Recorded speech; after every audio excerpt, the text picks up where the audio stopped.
These young children have discovered books. Their sister. They're learning that books can take them on all kinds of adventures. To their own familiar world, or to new worlds they have yet to imagine. When books become part of children's lives, they're on their way to becoming readers.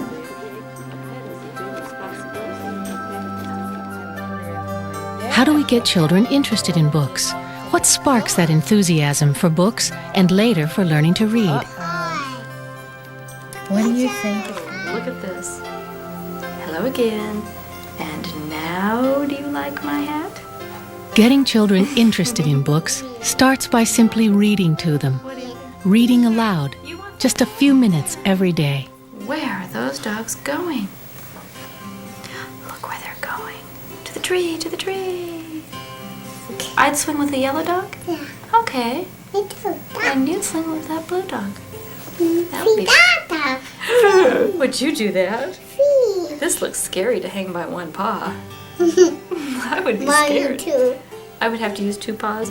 No, one paw. One paw? Oh no, I might fall. When I sit down to read with my children, reading is not the very first thing on my mind. It's really spending, some time where you can talk and laugh and just have a great time. And a book is a great way to do that in kind of a quiet way. Pretend. Yeah. Let's see. What's the last page say? Emmy, I know read. you want to read here? Yeah. You know what? I can read to you, but we're going to read in your bed. No. Because it's time to lay down because you're very tired. Pet. Pet it. Pet. That. Yeah, we can read this book. I'll carry it. Pet that. Should I walk with you? Pet that. Pet that. He's cutting the grass? Okay, let's go talk about it in your bed. Come on, Mr. Snoozer. No. No. You really like sitting here, don't you? No. I know. Oh, he looks sad. They're carrying him in a bathtub. I wonder if he's asleep. Yeah. Are his eyes closed? Yeah. Oh, I think he's sleeping. Sergeant Murphy. We rides read a into lot town. at nighttime. That's kind of our main reading time. We don't seem to be able to slow down any other time. To make sure that everything is peaceful. That's Oh yeah, look at this. Oh no, he did crash right into the lamp. My goodness. There's an alligator under my bed. In many families, reading to children is a long-standing tradition, a rich source of memories of special times together. There used to be an alligator under my bed. I remember, and Jerome will relate to this, in my grandmother's house. As you're coming down the stairs, it was one of the older homes, and down the staircase were bookshelves. Yeah, And lots of books. Yeah, she always kept all kinds of books for Very old when I books. was little, her grandchildren, and so when we would come, there were the books. She always challenged us to read. That was something that was a priority for her. Drops of water began rolling. It seemed like we are following their grandparents' footstep. It just seemed like it's just happening in this family. Kerplopping. Kerplopping into big sized puddles around their little mice feet. When Charity returned, she brought each mouse a huge plate of hot, steaming vegetables. Ooh, that sounds good, guys. Vegetables. Broccoli, muttered Mozzarella in surprise. Brussels sprouts, said Provolone, wrinkling up his nose. Cauliflower? Limburger said. They all turned toward Charity. Dad reads, so they feel good about that. They feel good because Dad reads. And Janet reads a lot too. So I don't know how it happened with other parents, but it just really happened with Chris and Josh and John. I think Chris probably ignited Josh right now, and I think Josh going to ignite John, and John probably going to ignite Michael to read because they do follow each other. So which is great. We got a good leader in Chris because she really likes to read. So that's a help to us. That's a great help. Prairie.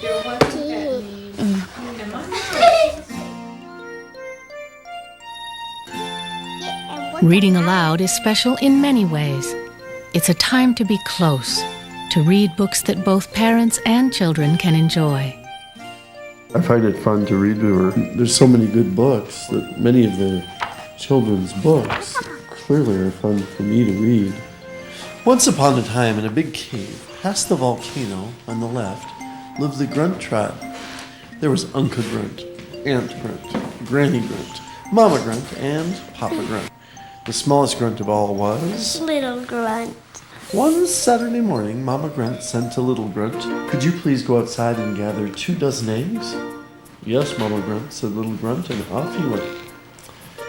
At that time of year, eggs were hard to find. Little Grunt. And it's so clear in watching Allison and Jack that what she'll remember about her dad is that he read these great stories to me. Mom did all these great things, and she read great books too. But there's a very special relationship, and it's based partly on the fact that Jack has been able to say, "I want to read to you, and I want to read really interesting things." And as a consequence, her interest in the world is much bigger than I would have imagined. There was George sitting on a pile of big eggs. I guess I'd better call George. "Georgina," said Little Grunt. And they all lived happily ever after. Oh, so you looked at the picture to read this one. Great. Did someone read it? Reading aloud is special in many ways. But most parents are surprised to learn that reading aloud is also the very best way to help young children prepare for school.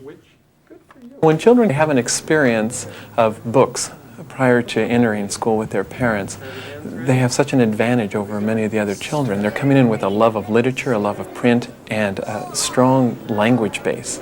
And with that language base, they're able to go so far with that.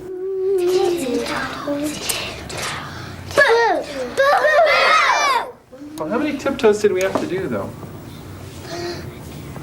Elizabeth? 3. 3. Let's go ahead and do that one part one more time, the tiptoes, then the boo, so we don't jump too far ahead, because the words are telling us what to do. So let's read it one more time.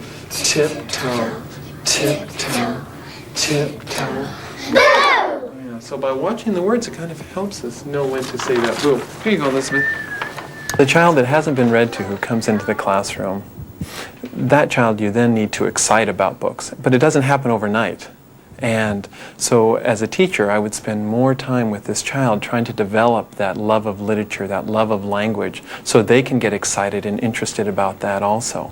But it's a long process. It just doesn't happen overnight. And that's where parents as teachers come in, because they're boosting it before they ever get into the classroom. And the teachers then can take the kids from where they're at and go on with it and keep exploring that language. And that's when beginning readers begin and the light bulbs come on and all the excitement. And we don't want to delay that. We want kids to come in excited and ready. Today, both teachers and school administrators recognize the critical role parents play in getting their children interested in books.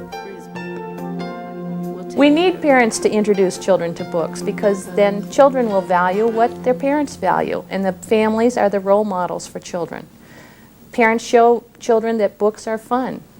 Schools generally don't see children until they're 5 years old, and if a 5-year-old comes to school never having been read to, that child will be at a strong disadvantage in the school system. We know that the families must be partners with us. When children have books and have been read to, they will come to school well on their way to becoming readers and successful learners.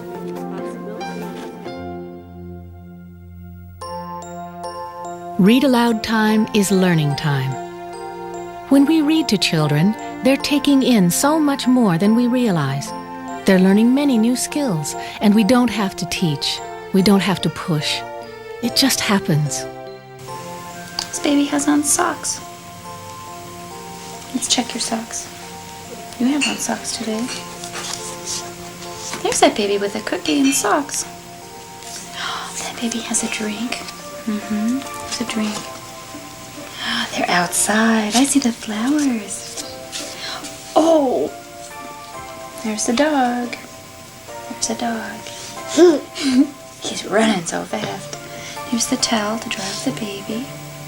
When Daniel was very young and I would read to him, one of the things that that I noticed was that he was real interested in the pictures in the book more than the words. And so most of the time we just skipped the words and I just talked about the pictures and pointed things out to him and helped him to notice things. There's the part about the dad. Oh, look at the dad loving on his baby. Dad's changing diapers. Bye-bye, babies. Babies are waving bye. Danny's getting lots of practice paying attention. We played outside. He's getting practice listening and connecting words to pictures. He's learning that when Sherry reads, he gets hugged and talked to. And that makes him begin to think of books as being special.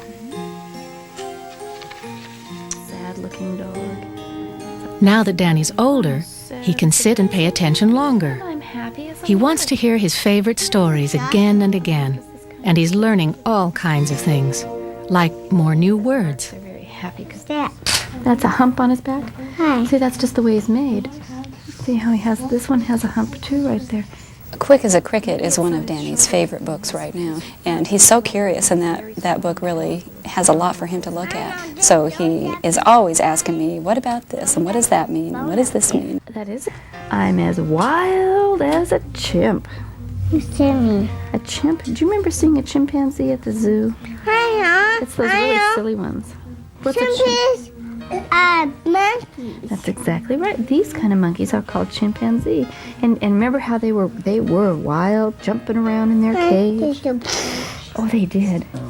It's rhino. A rhino is a short name for a rhino. Danny is continually hearing new words, adding to his vocabulary. He's discovering links between his own experiences and those in books. And he's being exposed to new experiences and new ideas. Well, I think what happened is he just... Allison, who's almost 5, has had lots of wonderful read-aloud time. Now she's beginning to think about becoming a reader herself. Here's your book story. I'm going to read first. You read first? Okay. I don't know how to read this. Do you think, is this the best one here?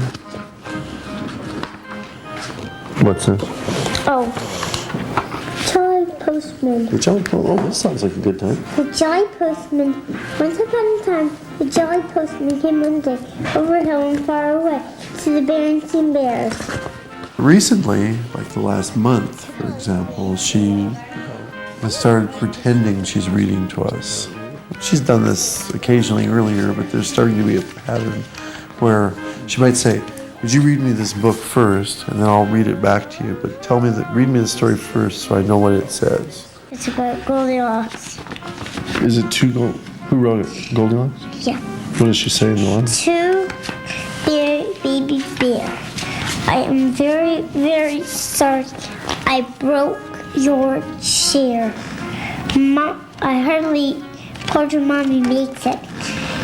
Mommy says I'm a naughty girl. P.S. Daddy said he would fix the little chair for you. P.S.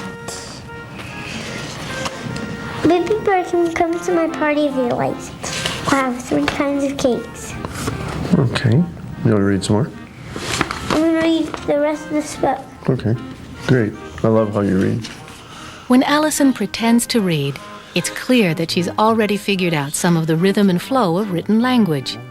This is important preparation for both reading and writing. The other thing that's going on is lots of her making little paper books and putting together and coming in, and it'll say A-E-I-O on each page, and she'll say, what does this say? And I'll read it to her exactly what it is. And she'll walk around saying, I can read this book to you, and she'll read the book to us over and over and over again.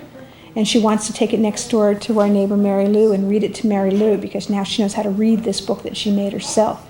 And so she used to, and it's like almost daily we're seeing a little bit more and a little bit more and a little bit more of that. I can read this. Don't tell me what it says. I can tell you. Have you seen my duckling? Where is it? He'd be in the Yeah, reeds. you can really read this book now. Can you read? Have you seen my duckling? Reading specialists tell us that by listening to stories and looking at pictures, children continue to pick up more and more information, helping them build a strong foundation for both reading and writing. preparing them for the school years that lie ahead. Have you seen my duckling? Horses live. In families where reading aloud has been passed down the generations, parents just naturally pick up books and read to their children. But if reading aloud hasn't been a tradition in your family, you can begin that tradition with your children now. Here are some basic guidelines to help you get started. Read aloud from the start. It's never too early to introduce a child to books. Toes, toes, nose, nose, nose, nose. Look at that, huh? And the bear, oh, he's sweet. One little baby touches his nose. Another baby wiggles her toes. My mom came down to stay with us, and maybe Libby was 6 months or so, and Mom just laughed at my husband for holding books in front of her face and reading. She thought that was the most ridiculous thing she'd ever seen. Now Mom thinks it's just great. And she babysat Libby the other night, and Libby was all upset, and Mom said, what does she need? And I said, well, maybe it's her blankie, so I got her blankie, and that wasn't it. She pointed to the books. Hi, babies. Hi, babies. Oh, what's that? What's that? Oh, is that a child? Is that a child? Well, I would say Chris was probably a baby when we started reading with her. She was a baby because the first time I had her, what I actually did was I took out my Bible and I began to read scripture to her, and I was holding it right in my hand. So basically, probably when she was just a baby, early on. So that's been a while, a long time, years. As old as she is right now, 8 years or more. And that, when new kids come in, when Josh came in, when John came in, so it was just a continued process. They had it from when they were just infants. Girl must be a shepherdess. We can see that children love being read to, and we don't want to stop when a child learns to read on her own. Now Janeth and Kristen take turns reading together. The fishes and the girl. She held up her wet arms full of the white petals and broad, flat leaves.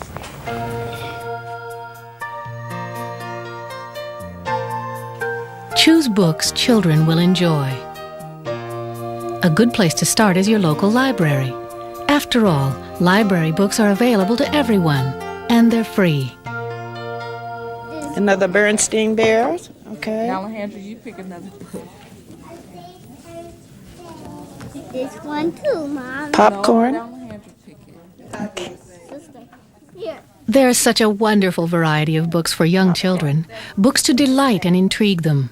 Books to help them explore the everyday situations in their lives. There are books that spark the imagination.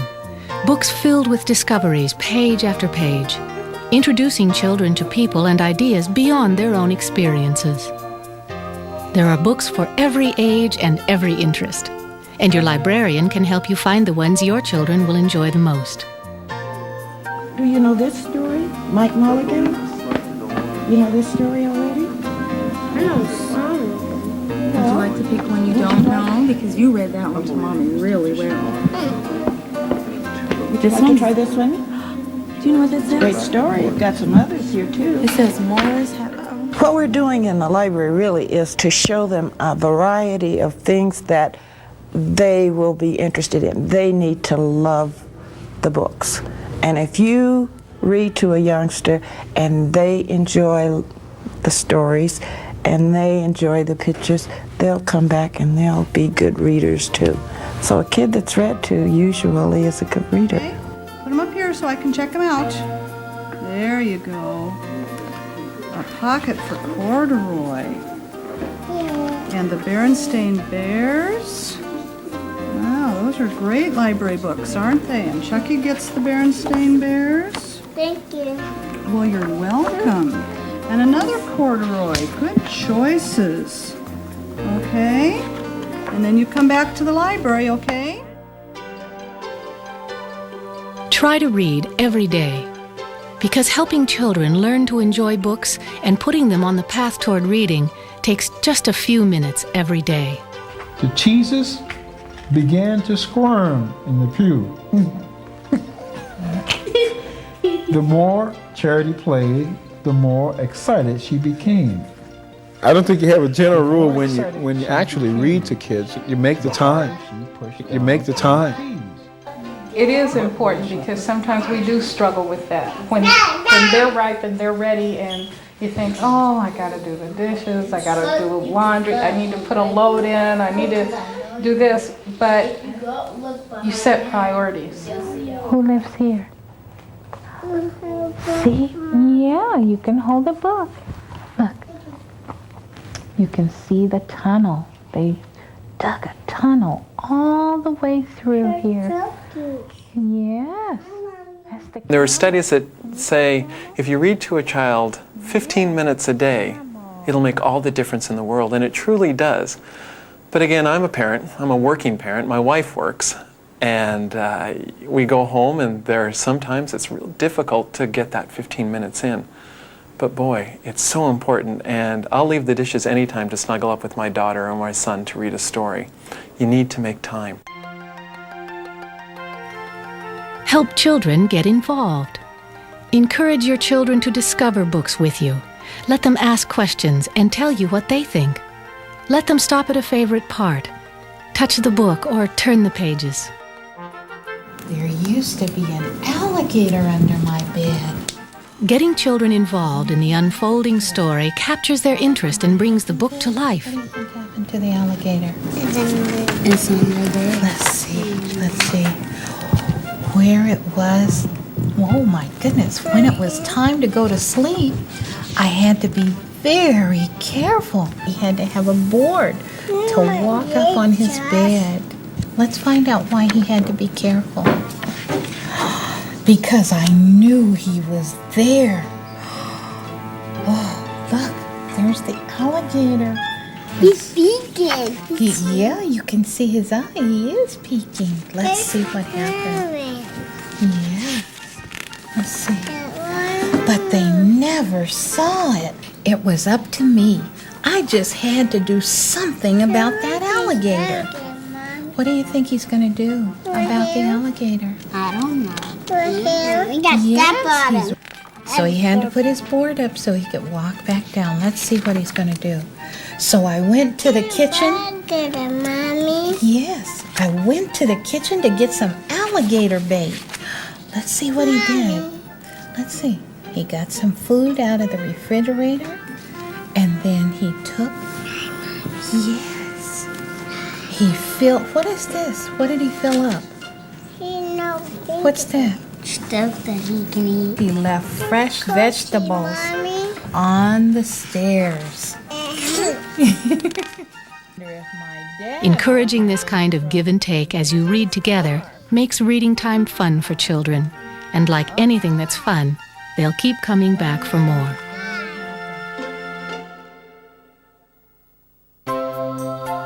Reading aloud is the way we introduce children to books. It's the way we spark their interest in reading.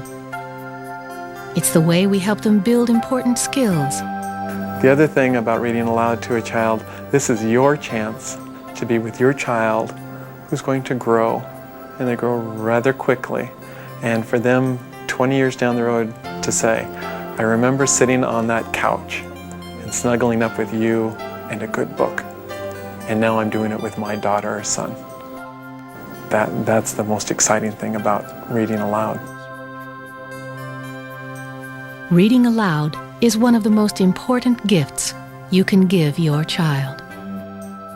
Would I go in the same car with you or a different car? Me too. I'd go with you too? Yeah. We'd be together. I like that.